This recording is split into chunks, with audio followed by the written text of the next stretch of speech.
My partner, who's 25, and I, a 27-year-old, have been in a relationship for around 2 years. The initial months were pure joy, and for a while, I was convinced she was my soulmate.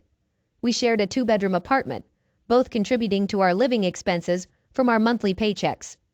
I'm a junior sales rep, and she works as a receptionist at a mid-range hotel just a few blocks from my office. It's fair to say we were financially stable and ready to take our relationship to the next level. One day, she invited me to spend a couple of weeks at her parents' place. They were incredibly welcoming, and I enjoyed the mini break, except for the unspoken rule of no intimacy under their roof. However, one thing that intrigued and slightly unsettled me was her close-knit relationship with her childhood friends and their kids. One guy, in particular David, seemed to pose a potential threat to our relationship. He was a towering figure, standing at 6'2", with a dark complexion and a knack for whispering jokes into my girlfriend's ear, making her giggle.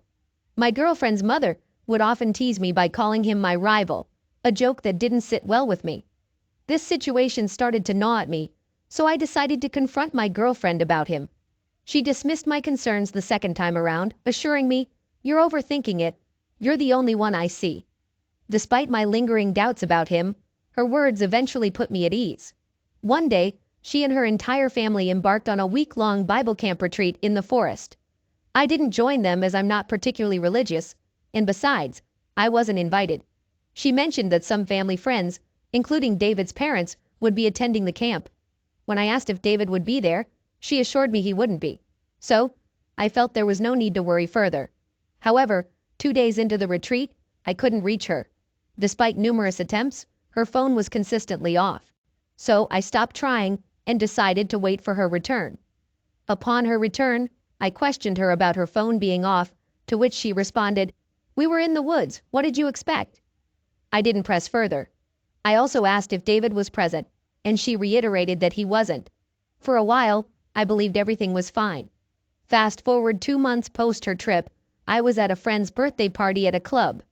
There was a familiar face that kept glancing my way until I decided to approach her for a chat.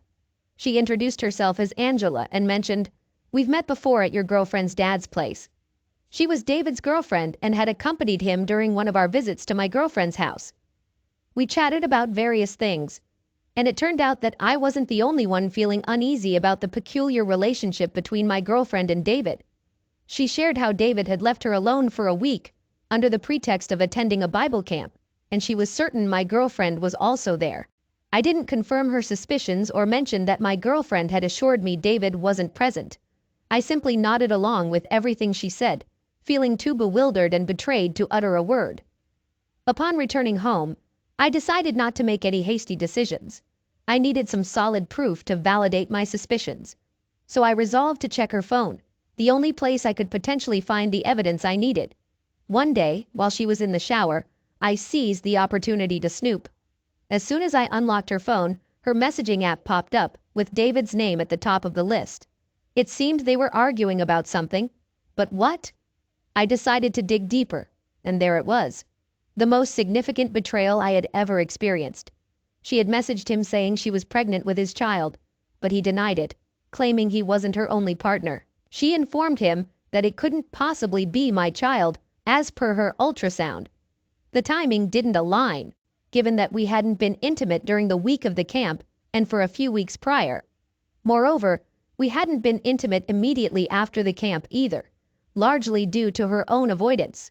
He then accused her of seducing him throughout the camp and expressed that he wasn't ready to be a father just yet. After a barrage of insults and angry emojis, they both agreed to pin the pregnancy on me. It seemed like the best solution for everyone, given my love for children and his disinterest in having any part in the child's life. I was so stunned that I'm surprised I managed to take a screenshot of the conversation and send it to my phone before she finished showering. The next day she dropped the bombshell. She told me she had news, but she wasn't sure if I'd consider it good or bad. Then, she announced that she was pregnant. I wanted to react, to ask more questions, but I knew that would only raise her suspicions. So, I put on a smile, hugged her, and told her it was fantastic news. She left for work that day, happy and completely unaware of the turmoil in my mind. I reached out to a lawyer friend for guidance, and he advised me to request a court-ordered prenatal paternity test. This would provide evidence that I wasn't the father before the baby's birth, and before she could list me on the birth certificate. My mind was in a whirl, unsure of how to proceed. If I asked her gently, she'd suspect something was amiss and decline. If I demanded it, she'd flatly refuse. Unable to think of any other solution, I decided to pack my things and leave our shared home. Once she noticed my absence, she started calling incessantly. I ignored her calls and eventually blocked her number. About a week after I left, she decided to publicly announce her pregnancy by posting her ultrasound image on Facebook. She accompanied it with a heartfelt message about the highs and lows of impending motherhood and tagged me in the post. When someone inquired about the baby's father in the comments, she seized the opportunity to slander me, claiming that I had abandoned her and our unborn child. I couldn't stand by and let her lies and manipulations continue unchecked. I needed to act swiftly to clear my name. So, I made a post on my Facebook page, sharing the screenshot I'd taken from her phone where they both admitted that the baby was his and agreed to pin the pregnancy on me. I tagged her in the post and added a caption, "No way, Jose." Within minutes, the post blew up and chaos ensued. She bombarded me with messages on Messenger, pleading with me to remove the post. She begged me to consider our child and not to humiliate her in such a manner. My post was swamped with likes, comments, and my inbox was filled with messages from her family hurling insults at me, as well as from people expressing their concern and curiosity. I stood my ground and refused to take down the post. Why should I? Even David had the audacity to slide into my DMs and say, "Not cool, bro." Not cool? I beg to differ. Trying to pin a child that isn't mine on me, now that's not cool. With the help of her parents, who were desperate for closure, and to pin the child support on the actual father, I was able to secure a prenatal paternity test. The court confirmed that the baby wasn't mine, and my lawyer issued her a cease and desist order to prevent her from listing me as the father on the birth certificate. Once everything was settled, we went our separate ways. Now, I'm in a committed relationship with Angela, David's ex-girlfriend. We've both endured so much at the hands of those two, it only seemed fitting that we found solace and love in each other's company. Story 2. I was raised in a quaint town, deeply in love with my high school sweetheart. I envisioned our life together as a heartwarming country song. We were each other's firsts, and had been together for 5 years. I was on the brink of proposing to her. At least, that was the plan. We were supposed to go to the same college, then tie the knot. But all that changed one fateful night when I found her in a nightclub restroom with a promoter. I was shattered, and this incident, along with others that followed, left me deeply scarred and wary of women throughout my adult life. I'll share some of the most distressing, misusive experiences that have left me feeling broken. My then-girlfriend once declared that those who cheat should be hanged. We were watching a movie together when a character cheated on her spouse, and she made this comment with a look of utter disgust on her face. I remember thinking, she's the woman of my dreams. Little did I know that a year later, I'd find her in a public restroom. I never imagined she could cheat on me. Our parents were friends and trusted us implicitly. She could even stay over at my place without them batting an eyelid. Our families were convinced we were destined to be together. However, when she turned 20, it was as if a switch had been flipped. Suddenly, she yearned for the party life, the club scene. But since we were both under 21, we couldn't get into the kind of club she was interested in. As an introvert, I was okay with waiting until I was of legal age, but she was insistent on getting a fake ID. I voiced my concerns about the risks, but she wasn't deterred. A few weeks later, she turned up with a remarkably authentic-looking fake ID. When I asked where she got it, she mentioned a guy who had made fake IDs for some of her friends. Despite my reservations, I agreed to get a fake ID so we could hit the clubs together. I was more of a homebody, so the club scene, with its loud music and bustling crowds, wasn't really my cup of tea. But ever since she turned 20, she seemed to have this urge to experience it all. She even labeled me as dull when I expressed my reluctance to join her in environments rife with pills and alcohol. According to her, this was what young adults were supposed to do, and we shouldn't miss out just because all her friends were partaking. Wanting her to be happy, I reluctantly agreed to join her. I even convinced a close friend to come along, and we both ended up getting fake IDs. Fast forward to the next Friday. We had plans to hit the town, but I fell ill and couldn't make it. I assumed my girlfriend would cancel too, but she decided to go with one of her girlfriends instead. I recall thinking that she seemed different, and even her circle of friends had changed. The following week, when I was feeling better, we decided to go out again, this time with my best friend. As we arrived at the club, I was anxious that the fake ID wouldn't pass muster. To my relief, the bouncer barely glanced at it before letting us in. I would later discover that this club was notorious for lax ID checks and was eventually shut down for serving alcohol to minors. Once inside, I noticed a red flag. My girlfriend was enthusiastically waving at a tall, well-dressed guy standing near the entrance. He winked at her, and she responded with a broad smile.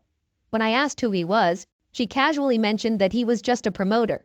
I tried to probe further, feeling a pang of jealousy, but the blaring music made conversation difficult. She never answered my question, presumably because she couldn't hear me over the noise. We got our drinks and started to mingle, following the crowd's lead. The more we drank, the more enjoyable the music became. My buddy and I were dancing and having a blast. Suddenly, I realized my girlfriend was nowhere to be seen. I asked my friend if he'd seen her, and he said she'd gone to the restroom. About 10 minutes later, she still hadn't returned, and we decided to explore the upstairs area. We'd heard there was another bar up there with a great city view. We thought we'd take a quick look and then head back downstairs before my girlfriend returned and started looking for us. Upstairs was more of a lounge area, quieter and with comfy couches. It was an open roof, so the noise from downstairs was less intense. As we headed towards the bar, I spotted a woman in the corner who looked a lot like my girlfriend, chatting with the same guy we'd seen at the entrance. I moved closer to confirm it was her, and sure enough, there she was, smiling and engaged in conversation with him. I interrupted them and asked my girlfriend to join us immediately. The guy just smiled at me, while my girlfriend looked annoyed, as if I'd interrupted something significant. I asked her who he was and how she knew him. She replied that she was trying to get us into the VIP section, that he was a cool club promoter, and that he was friends with everyone. She added that he had lots of female friends, so I had nothing to worry about. I expressed my disappointment that she'd left us without saying where she was going, and I made it clear that I wasn't interested in the VIP area. I wanted her to stay with me and not to chat with that guy again. She accused me of being jealous and controlling, which led to an argument. I left her with my friend in the corner and went to fetch us some drinks. When I returned, she was engrossed in her phone, texting someone. My friend then excused himself to find the restroom downstairs, leaving me alone with my girlfriend, who was still engrossed in her phone and not speaking to me due to our earlier argument. A few minutes later, she stood up, ready to leave.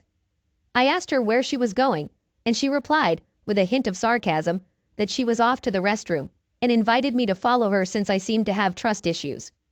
I chose to ignore her comment as she stormed off. Now I was alone, waiting for both my friend and my girlfriend to return.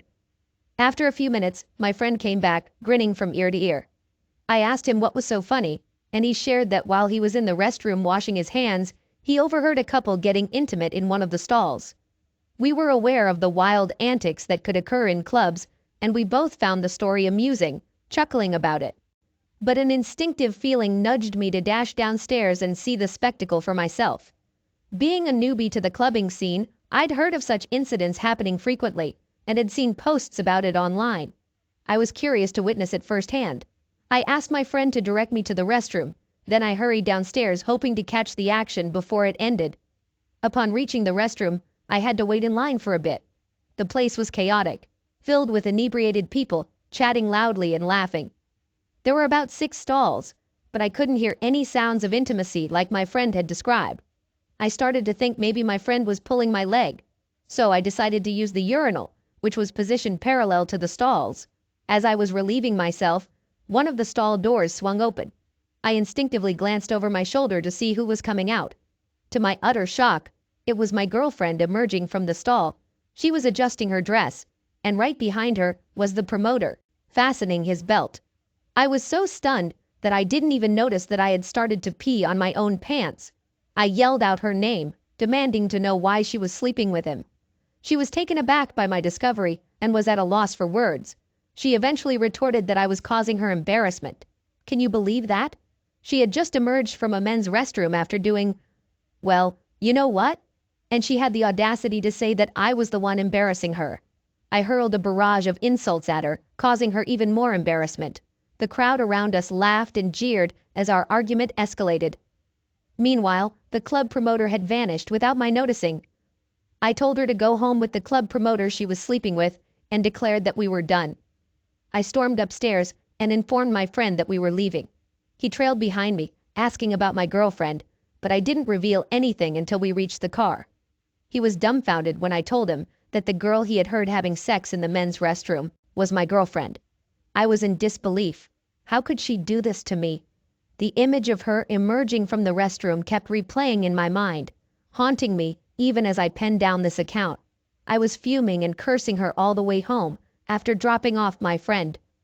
She even had the gall to call me, questioning why I had left her at the club. I retorted that her new boyfriend should be the one to take her home. I got home and spent the entire night wide awake, unable to sleep. She kept ringing my phone, but I just let it ring. I should have blocked her number, but it wasn't that simple to just cut her off. At the same time, I was too furious to even consider talking to her. The next morning, she showed up at my doorstep, pleading for me to take her back and blaming her actions on the alcohol and its intoxicating effects. I asked her how many times they had been intimate, and she claimed it was just that once.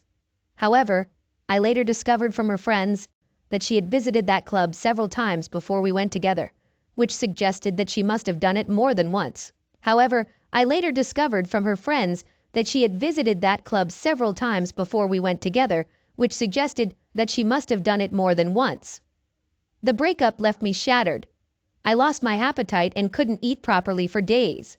My parents became concerned, and I finally told them about what my ex-girlfriend had done. They informed her parents, who then confiscated her fake ID. This led to a huge argument between her and her parents, which eventually resulted in them kicking her out of the house. Rumors started to spread about her, and people began to exaggerate the story, claiming that multiple men had taken turns with her. I had no idea how or where these embellishments originated. She became infamous in our town for her actions and had to move away. Her relationship with her parents remained strained due to the incident at the club's restroom. The fact that she was known as the girl who got in a men's bathroom was not only humiliating for her, but also for me, even after our breakup. I made the choice to relocate, leaving behind my friends, family, and all the drama. I moved 2 states over to escape the humiliation. I left everything behind and started anew. My plan was to focus on myself and steer clear of serious relationships. I stuck to my plan and spent my college years casually dating without any serious commitments. I was a bachelor, enjoying the company of different girls, and I loved it. After college, I landed a job and put all thoughts of my ex-girlfriend behind me. I never let my guard down because I didn't want to experience that kind of disappointment again. I thought my ex-girlfriend was one of a kind, but she turned out to be the exact opposite. I dated occasionally, but nothing serious ever developed. I would bring girls to family events because I didn't want to attend alone. My family wasn't too fond of the girls I dated because they had tattoos or dressed differently. The girls I was seeing were city girls, some a bit wild, but I preferred them over pretentious girls like my ex who cheated on me. After landing a job, I met a new girl at work who was simply amazing. She completely transformed my life. I didn't see any obvious red flags, so I allowed myself to be vulnerable again. However, after a few months, I started getting this nagging feeling that she might be cheating on me. I was experiencing panic attacks and the like. I brought up my concerns to her, and as expected, she denied everything. A few more months passed without any issues. She had already met all my family and friends. Everyone seemed to genuinely like her, which was unusual because no one had ever really warmed up to anyone I'd dated since my ex, who cheated on me. I took this as a positive sign. Still, it took me some time to trust her enough to let her move in with me. We started living together and everything seemed to be going well. But then, the intrusive thoughts began.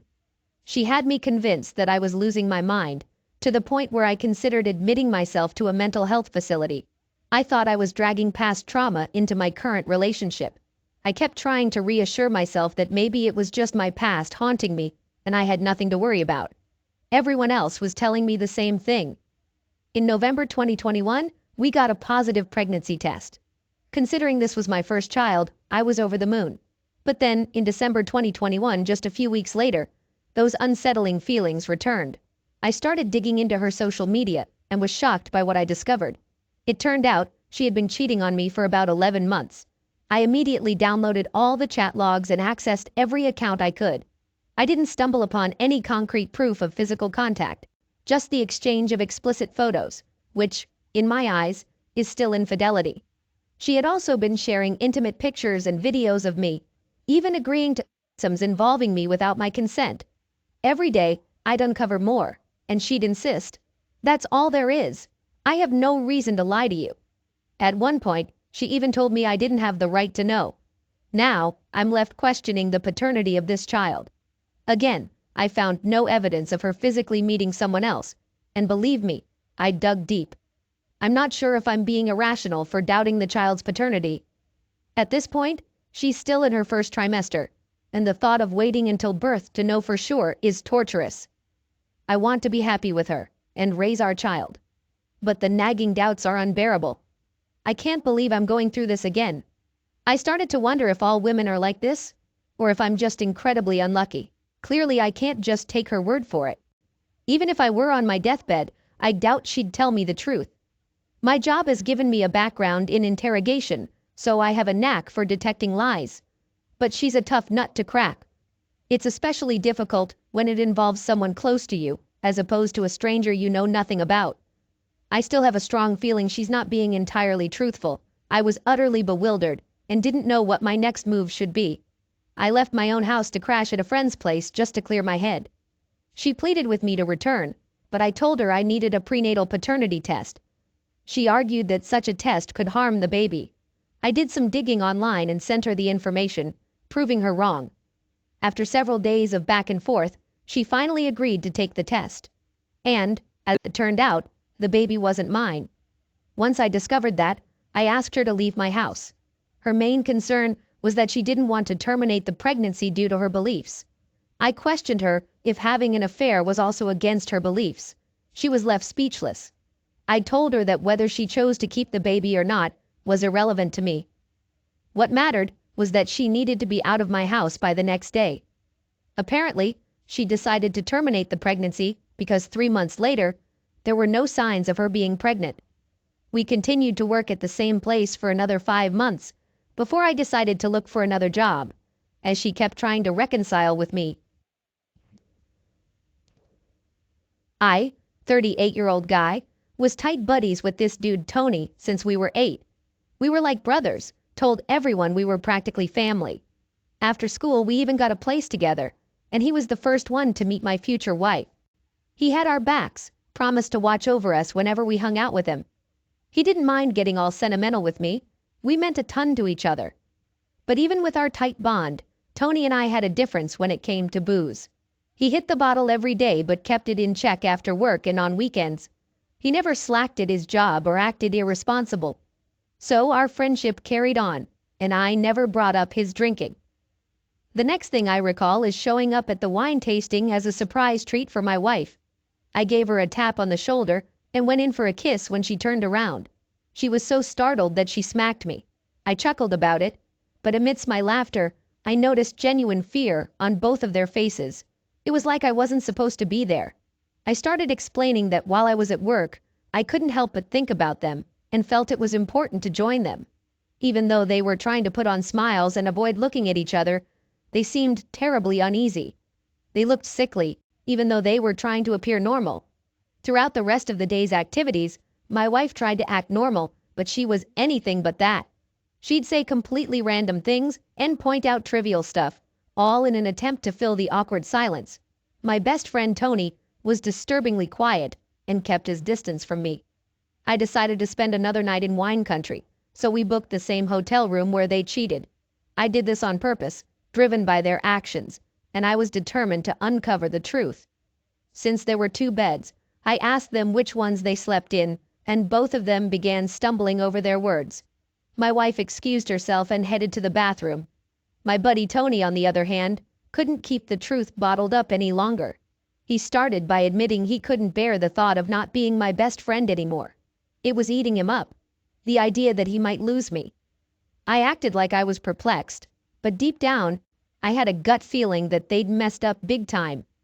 He went on to say they were pretty wasted the previous night, mainly because she was upset about me not joining them. When they got back to the hotel room, she walked out of the bathroom naked and started making advances on him. He couldn't resist, and that's where his words trailed off. Trying my best to keep my cool, I questioned him if they had been intimate.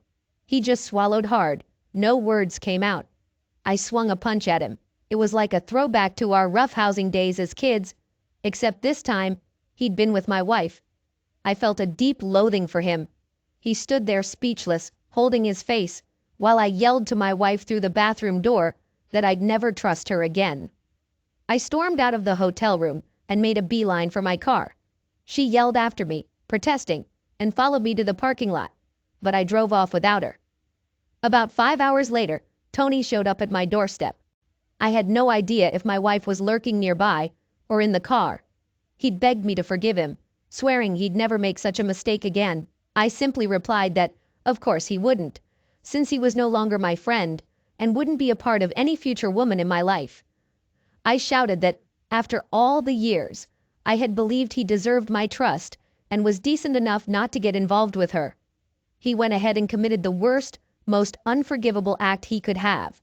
I was so worked up that I even accidentally spat on him. In my fury, I slammed the door in his face because I couldn't bring myself to believe anything he was saying. I didn't keep it to myself. I made sure everyone knew what had transpired. Our circle of friends and family pretty much overlapped. Nobody could wrap their heads around it. After getting a heap of backlash from our friends and family, Tony essentially became a recluse. He holed up in his apartment, didn't step out for a while, and had no one to hang out with. My wife attempted to provoke me with messages, as if it were my fault for not forgiving them for this one mistake. She also tried to gain sympathy by putting herself down, admitting she didn't deserve happiness. I didn't bother responding to any of it. Even though they were both under the influence, when she realized I wasn't coming, it was her responsibility to secure another hotel room. Or, if they had any ounce of respect for me, or self-control, they should have simply gone to bed and pretended the other person was off limits. They let me down on both fronts, and I was done having them in my life. Since then, I've gotten closer to other friends, and I've started dating an incredible woman. She understands the emotional turmoil I've been through and earns my trust day by day. There's no reason for me not to trust her. She wasn't the one who betrayed me. At the time of this story, I was a 47-year-old male police officer with 13 years of experience under my belt. My marriage had lasted for 9 years. My wife was quite the upstanding lady, and maybe she had to be, given that I wouldn't hesitate to apprehend her. Before we tied the knot and she moved from her home state, she used medicinal vape, which wasn't legal in our state. However, she quit using it since she was marrying me. A few years down the line, she'd landed a job as a reporter for CJP News. I was truly proud of her, as was our family. She became a well-known face in our city, and people held her in high regard. We attended gatherings together, and I heard jokes like, "Hide the pills." We just brushed them off with a laugh. It never crossed my mind that she might harbor a bit of resentment for having to give up her medicinal pills due to our marriage. She began acting strangely at home, dropping lines like, "I better not do that, 'cause I wouldn't get away with it," or complaining that I was suffocating her.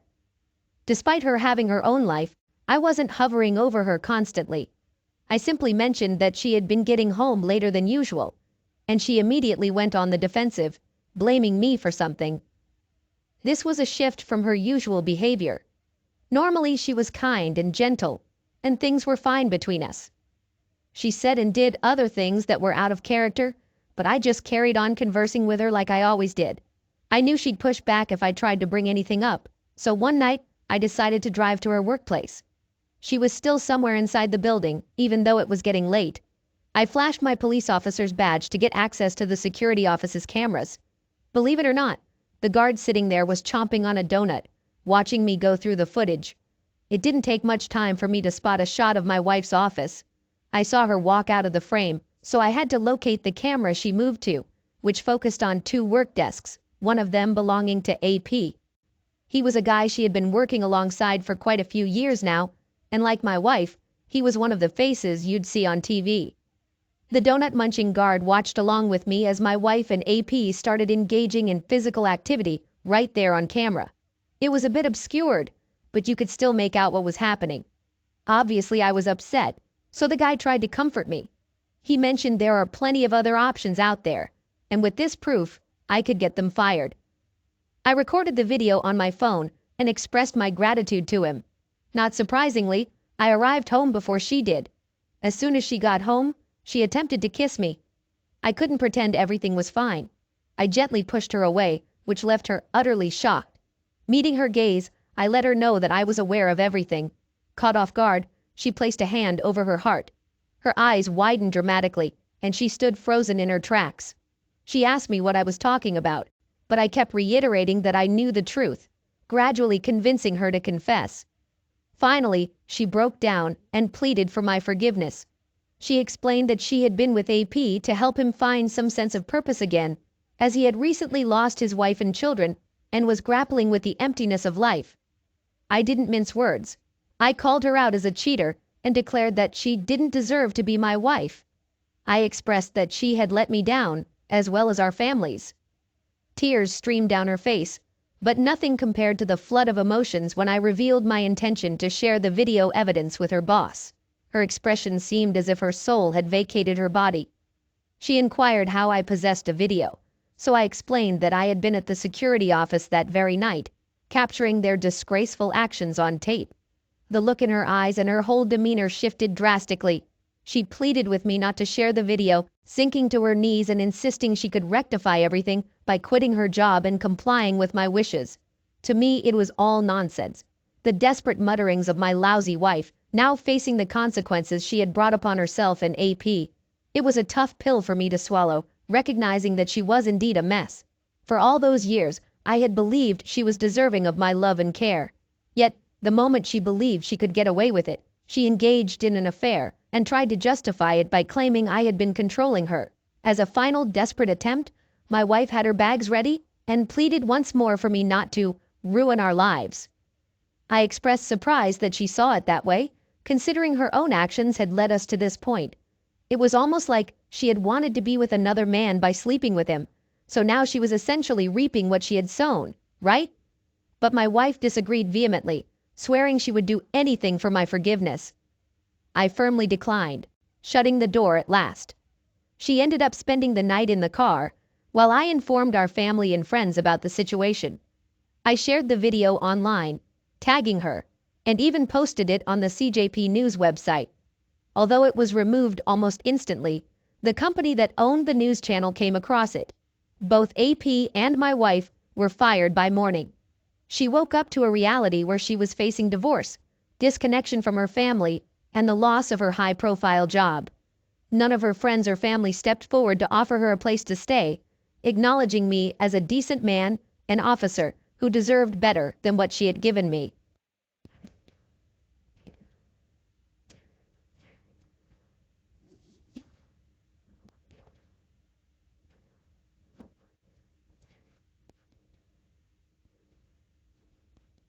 Hi there, I'm a man in my early 50s. It's amusing, you know, when I share my life story with people, I often get responses like, "Really? How did you pull that off?" It seems my journey is quite unique. I mean, I've yet to meet someone who's experienced what I have. In fact, some people find my story so unbelievable, they think I'm making it up. I understand it's hard to comprehend something fully if you haven't experienced it firsthand. In my case, only a handful of people have braved the storms I've weathered. I want to share my story with you, the raw and unfiltered truth. I hope you can put yourself in my place for a while and imagine what my life has been like. Let's start with a little background. So, I'm a physician working in a hospital. Honestly, I've always been kind of a brainiac. School was a breeze for me, always aced my tests. That led me to a pretty decent job and, well, marriage. Let me clarify that. I ended up tying the knot with my college sweetheart, Hannah. I never really had the guts to call it quits, so we just sort of ended up married.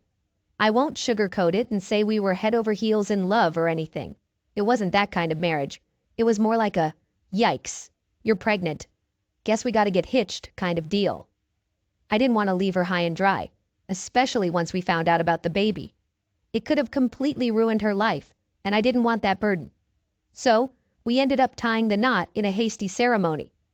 From the get-go, my parents weren't exactly her biggest supporters. They didn't think she was the right fit for me. They were aware of her less than stellar family background.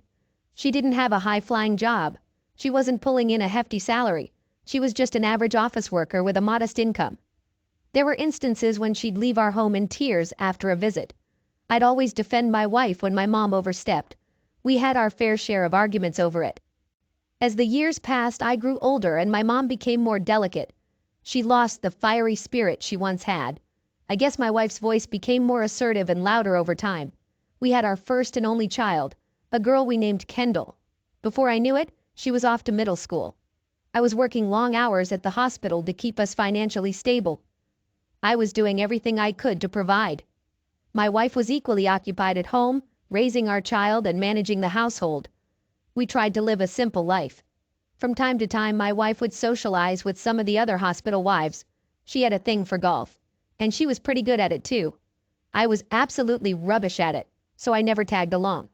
My thing was hiking. I'd hit the trails and capture some shots. Nature photography was my thing. We were a bit different in terms of personality too. She thrived in a crowd. I was more of a lone ranger or maybe just a one-on-one kind of guy. Anything more than that, and I'd start feeling socially overwhelmed. But that was about the extent of our differences. They never really sparked any friction between us. Even by average standards, we were pretty run-of-the-mill. We led simple lives and were satisfied with that. But as time rolled on, that satisfaction started to fade, and a gap began to form between my wife and me. The crux of it all was my relationship with my wife's family. She hailed from a large family, a whole bunch of siblings. I didn't even know about it until after we got hitched. She was the eldest. She had 4 younger brothers and 5 younger sisters. They were a lot to handle. And now, technically, they were my lot to handle too. I won't tire you with the details of their issues. Honestly, there aren't enough hours in the day to delve into all the drama they whipped up. They were always short on cash growing up and even now. Somehow, they'd always rope my wife into their predicaments. And it fell on me to shell out the cash to resolve their problems. Being a physician, I was pulling in a decent paycheck. But that doesn't mean I could keep doling out cash to them. Sometimes, it wasn't even about the money. I just didn't have the bandwidth to clean up their messes. I was working round the clock. Even after my shift, there were conferences, meetings with colleagues. Barely a moment to myself to chill, let alone fret about them. Being a doc is as hectic as you'd think. All day, I'd dream about hitting home and crashing in my own bed. But that wasn't my reality. I wanted to come home to my lovely daughter's smile. I wanted to step into the kitchen and be hit by the aroma of my wife's amazing cooking. I wanted to kick back, loosen my tie, and have my wife knead the tension out of my shoulders. But none of that ever happened. Instead, the moment I'd hit home, I'd find my wife at the kitchen table, ready to drop the bomb that her brother's in hot water again. What are we going to do? That was my reality. The moment I'd hear the word brother from my wife's lips, I could feel a wave of icy pain wash over my head. If things ended with me just handing over some cash, I wouldn't be here chatting with you. It wasn't that simple. There are some problems that money just can't fix. This was one of them. As I said before, I was nothing more than a safety net they'd fall back on when they screwed up. That was pretty much the extent of our relationship. I never hung out with them or spent time with them beyond handing over cash. One day, I wasn't feeling too hot. My stomach had been acting up, so I decided to get it checked. After an endoscopy, I was told I had a stomach ulcer. These days, it's not uncommon to hear about folks getting diagnosed with all sorts of stomach issues like fatty liver or gastritis. A stomach ulcer can be a real pain, literally. It's something a lot of people have dealt with. The symptoms can be pretty rough, so it's crucial for the person dealing with it to get the support and care they need from their family, if possible.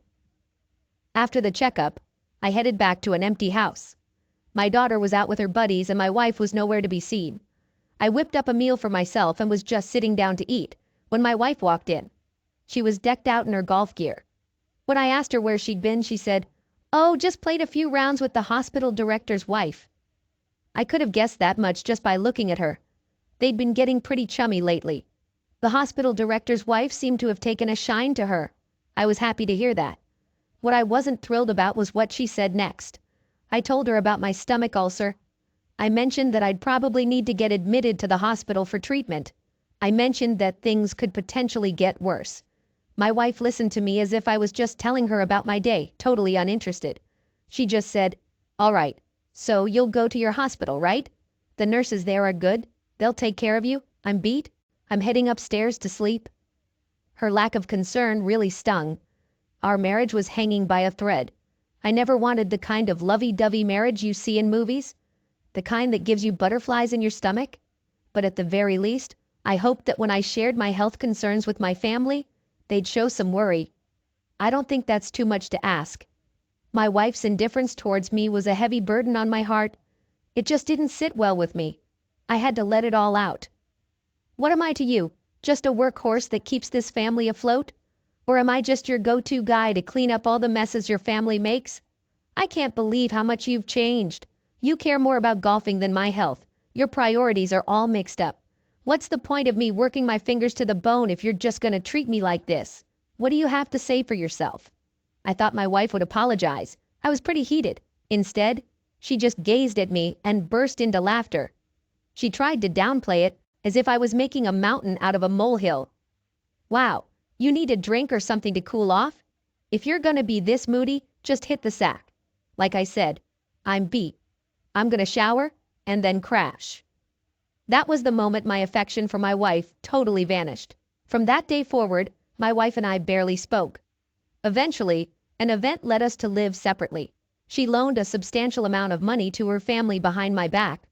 Apparently, she'd made a down payment on a rural house for them. They'd decided they wanted a shared cabin for summer retreats. One of her siblings even planned to permanently reside there after retirement. I discovered this and went over to see if I could recover any of the money she'd handed them. I was as clear as day. They needed to give back that money because she had no authority to distribute it. Instead of apologizing, they thought I was blowing things out of proportion and were annoyed that I was demanding the money back. If it wasn't illegal, I would have physically confronted each of them. But I held back. What would my daughter think if her dad landed in jail for fighting with her aunts and uncles? In the end, I decided this was the final straw, and from that day forward, I would live separately from my wife. I felt awful for my daughter. She was at that age where she was aware of what was happening, but still too young to fully comprehend or handle it. She silently observed as the emotional chasm between her parents widened. The day arrived for me to move out. I had my bags packed and ready at the front door, poised to start my new life. But before I could leave, my wife delivered the final blow. She declared that divorce was off the table and that I'd need to pay child support. Money was her endgame, even at this point. In that moment, I wanted to shake some sense into her. But being an optimist, I tried to find the silver lining. I adored my daughter, so I didn't mind providing for her. Financially, this was actually the best outcome. The only money my wife could access was the child support I sent. She couldn't touch the rest of my earnings. I rented a studio apartment near the hospital and embarked on my solo journey. It was a bitter pill to swallow sending money to my wife, but knowing it was for my daughter made it a little easier to bear. Even though I held a grudge against her, I truly felt that women generally have a better instinct when it comes to raising children. Additionally, it might be more beneficial for a daughter to have her mother close by. I believed it was a more favorable outcome than if my wife had been the one to walk away. I assume my wife was pleased with receiving money from me without having to live under the same roof. That's probably why she didn't push for a divorce. I had to ponder whether that was the best course of action or not. Before I realized it, a year had flown by since I began my solo living, and my job consumed most of my thoughts. Work was incredibly demanding, and I started undergoing treatment for my stomach issues. Even though my wife and I were living apart, I still had the chance to see my daughter occasionally when I visited. My wife would sometimes pop into the room while my daughter and I were spending time together. I always ensured to maintain a cordial atmosphere for the sake of my daughter. It could have been my imagination, but I sensed a slight improvement in the relationship between my wife and I. Perhaps it was a case of you don't know what you've got until it's gone. Maybe her expectations of how things would turn out were different from the actual reality, and I thought maybe she felt the same way, even if it wasn't to the same degree as me. I was naive to think she had changed, though. I should have known that people can't truly change their nature, no matter how things appeared or how she made things appear. She never really changed at all. One day, she texted me saying she wanted to meet. I suggested we go to the cafe in my hospital where we used to catch up often. Instead, she said she wanted to meet somewhere quiet. She preferred to meet somewhere outdoors, like a park. Honestly, I wasn't comfortable in places I wasn't used to. I didn't like being around other people as it is, especially if it was somewhere new, and I didn't know anyone. I had a bit of social anxiety. I liked meeting in the hospital because it was a familiar environment, and I don't know. I just felt more at ease there. I agreed to meet her where she wanted. When I got there, she pulled a manila envelope out of her bag and took out some documents. My heart was pounding. I asked her if that was what I thought it was, and she said yes. I said, "Why now? What changed?" "Things have felt less stressful in the past year that we've been apart. I've come to understand the significance of family, and I thought you shared that sentiment. But you haven't felt any of that, have you?" She just looked at the papers and said nothing. I pressed on. "Is there another guy in the picture?" She stayed mum. "Don't just sit there in silence. I deserve to know what's going on in your mind. If there's someone else, does Kendall know?" She finally broke her silence. "There's no one else. It's just that being with you has become too overwhelming." I was at a loss for words. I told her I needed time to process it all, and I did. Is this abrupt divorce really the solution? Is continuing to live separately the best course of action? My mind was a whirlwind of thoughts. If we go through with the divorce, what will become of our daughter? That was my primary concern. My parents had actually broached the subject of divorce some time ago. I was in my early 50s, but I had a stable job. Remarriage at this age wouldn't be out of the question. But to be honest, remarriage wasn't really on my radar. I didn't see it happening. Even if I did get divorced, I was fine with maintaining the status quo. I could still spend time with my daughter and my wife, but the stress my wife was experiencing from my constant presence wouldn't be a problem like before. I was well aware that my wife wasn't going to have a change of heart. I had no other option but to brace myself for the likelihood of a divorce. A couple of nights later, I found myself at a local pub with a close buddy of mine. He was well versed in the saga of my family life. I shared with him that a divorce seemed to be on the horizon. He voiced his support for the idea and urged me to get it done sooner rather than later. "Dragging it out will only complicate things," he advised. His words resonated with me. After our chat, I was leaning towards the decision to part ways with my wife. We splurged on a bottle of premium whiskey and spent the night at the bar until the bottle was nearly empty. I think most men would agree that a good drink and a trusted friend can help solve just about any problem.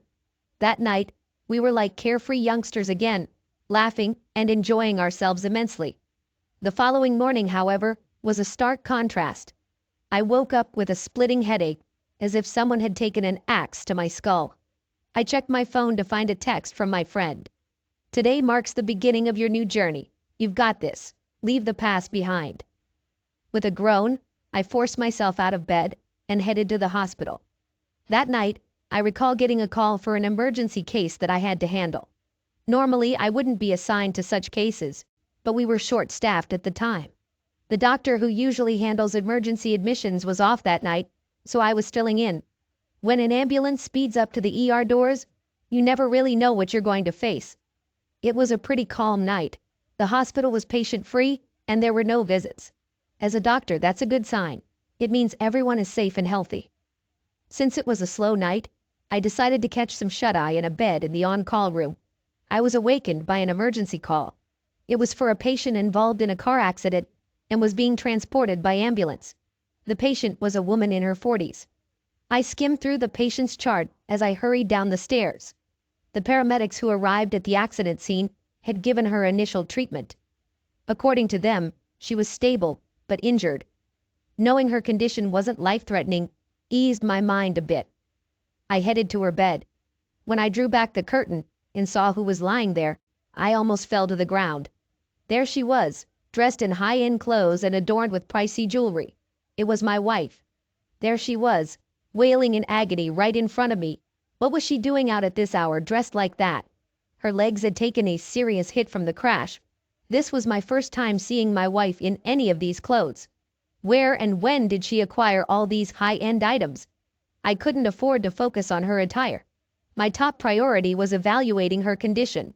Her clothes and bed were soaked in blood. I immediately ordered a sedative for her while I had the emergency responder fill me in on the accident details. It was confirmed that she was in a car collision with another vehicle and had suffered a significant leg injury. Next, I had to visually inspect my wife's injuries. This meant she either had to remove her pants or I'd have to cut them off. There was too much blood, causing her pants to stick to her leg, so I had no choice but to cut them. I knew she wouldn't be pleased since they seemed really pricey. I wanted to get my wife's approval before I damaged her clothes. As she was writhing in pain, she told me, "Don't dare touch my clothes with those scissors."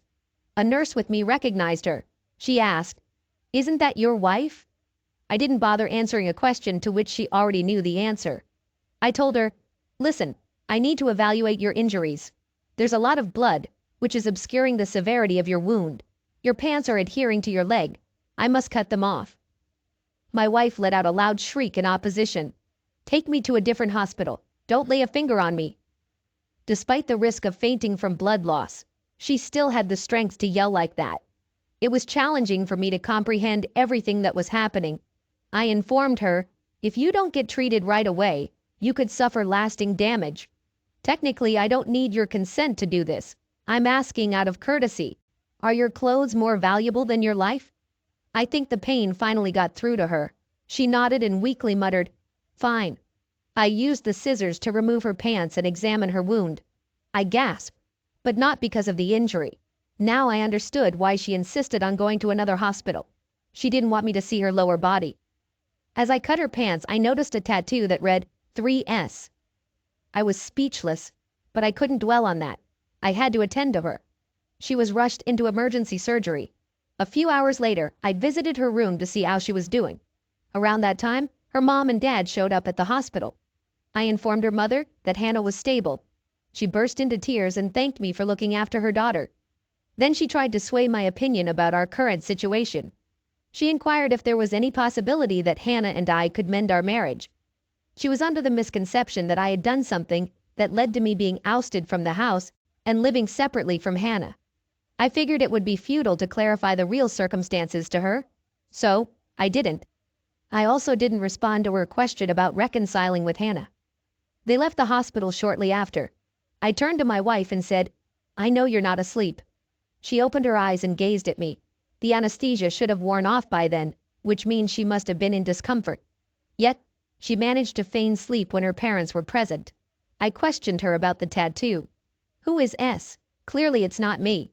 She remained silent. The H was obviously for my wife's name.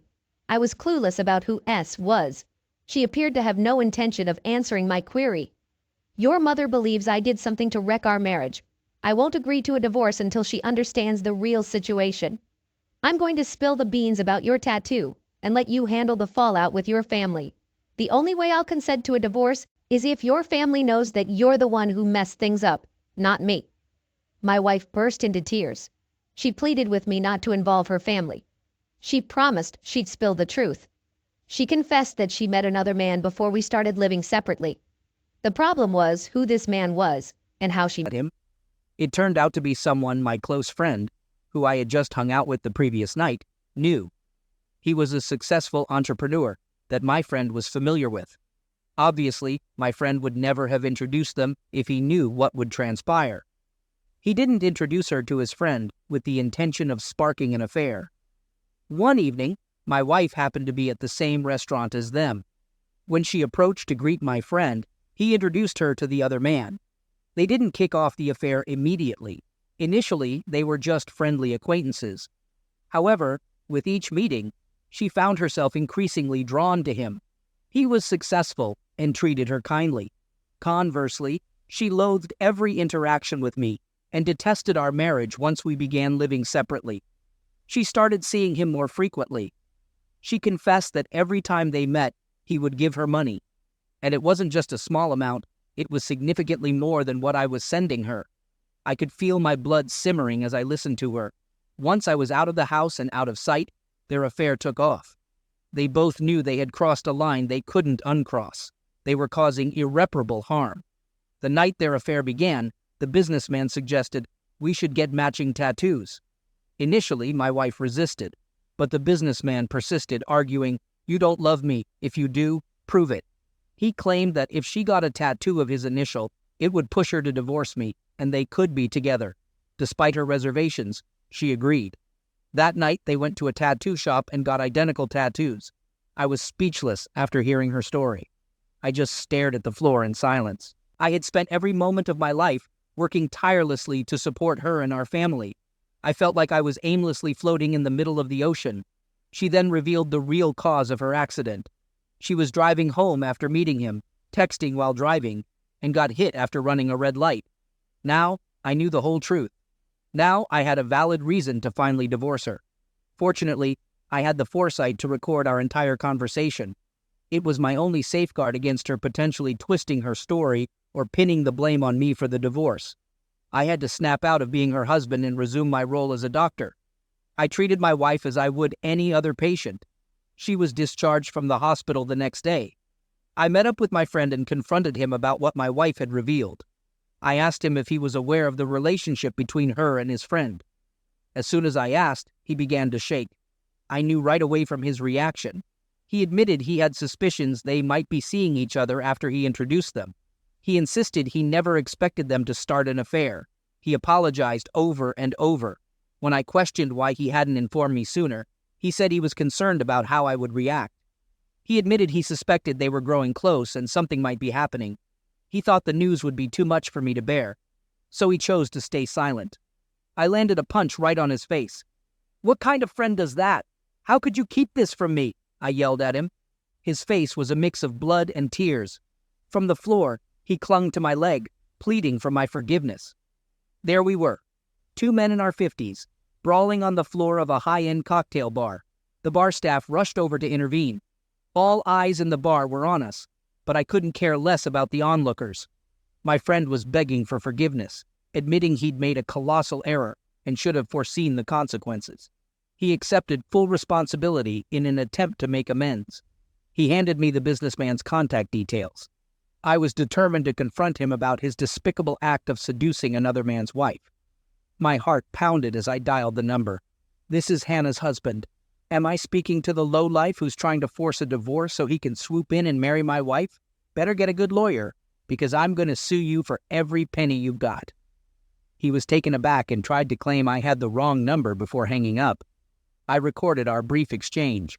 What a spineless act. I expected him to at least have the guts to stay on the line and face the music. He sounded terrified. This was the man my wife intended to leave me for. Pathetic. A few moments later, I received a text. It was from him. "Don't contact me again. If you do, I'll report you to the police for harassment." He was avoiding the consequences of his actions. He was a homewrecker and a coward, trying to escape the reality of his deeds. What a weasel. His text was the last straw for me. I went directly to my wife's parents to expose the truth. They needed to understand the real character of their daughter. At the very least, I wanted them to know that I wasn't the cause of our impending divorce. I laid it all out for her mother. I'm not the one driving this divorce, she is. I won't be paying a single cent in the divorce settlement. She's already got the divorce papers drawn up. She showed them to me the other day. All I need to do is sign, and it's done. Please let Hannah know once she's recovered. I had said my piece. I waited for her response. I half expected her to explode with anger. She was livid, both at her daughter's actions and the lies about me being the cause of the divorce. Her father had a request, man to man. Please let this go just this once. I was ready for that. Let it go? I've been the one bailing your family out of trouble for years. I don't even want to think about all the money I've wasted cleaning up your messes. Not once did I receive a thank you for any of it. I can see right through you. You're terrified, aren't you? Your personal ATM is shutting down and you're out of luck the next time you inevitably land yourselves in a pickle. This is the end of the line. I'm finished. I've selflessly bailed you out time after time. Those days are gone. I want nothing more to do with any of you. I've been itching to say that for years. It felt like a massive burden lifted off my shoulders. The divorce followed shortly after, and I ended up with custody of Kendall. Given my financial stability and income, it made sense. Kendall was old enough to understand the situation. She had figured out her mother was having an affair long before I did. I was concerned about the impact this would have on her, given her impressionable age. Thankfully, she seems to be coping well. She's thriving at school and frequently hangs out with her friends. In fact, she even takes on the role of a mother in the house, occasionally cooking dinner for me when I get home late from the hospital. She's working hard at school and proving to me that she's a responsible kid. I couldn't be prouder of her. My ex-wife reaches out to me every now and then, aside from the times we have to see each other when she comes to pick up Kendall for the weekend. She's been hinting at wanting to spend more time with me. Naturally, I flatly declined. I think there was a moment post-divorce when she truly fell for me. It dawned on her. She had recklessly thrown away everything she had. I won't deny that there was a time when I loved her too. I toyed with the idea that maybe it wouldn't be so bad to meet her once and hear what she had to say. Just kidding. That was never on the cards. Even if she passed away, I wouldn't feel a thing. I couldn't care less about her words, her life, or anything related to her. I was clueless about her current life. And frankly, I didn't want to know. However, I did get an update from my friend about the spineless businessman. Apparently his company tanked, and he's now jobless. Seems like a fitting end for such a scumbag. What goes around comes around. If he didn't believe in karma before, I bet he's a believer now. Don't get me wrong, I'm no saint. Never claimed to be. I've always tried to treat people fairly, though. I never want to inflict the kind of pain I've experienced on anyone else. I'm waiting for the day my good karma circles back to me. Until then, I'll do my best to be a good dad to my daughter and lead an honest life with her. Thanks a ton for sticking around till the end. Drop a comment if you enjoyed my story and took away something from it.